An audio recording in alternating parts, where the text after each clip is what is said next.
కుత్బుల్లాపూర్ నియోజకవర్గంలోని Nizampet municipal corporation Bachupally Congress party కార్యాలయంలో అనారోగ్యంతో బాధపడుతూ వివిధ ఆసుపత్రుల్లో చికిత్స పొందిన పలువురు పేదలకు ముఖ్యమంత్రి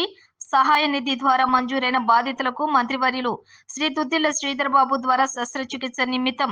60,000 మరియు 46,000 సీఎం సహాయ నిధి నుండి మంజూరీ చేయించిన కుత్బుల్లాపూర్ నియోజకవర్గం Congress party incharge colon Hanumanth Reddy 127వ division Indira Gandhi Nagar Bachupally Sainagar కు చెందిన వాసులు ఒక జన శిరోమణి 60,000 రూపాయలు,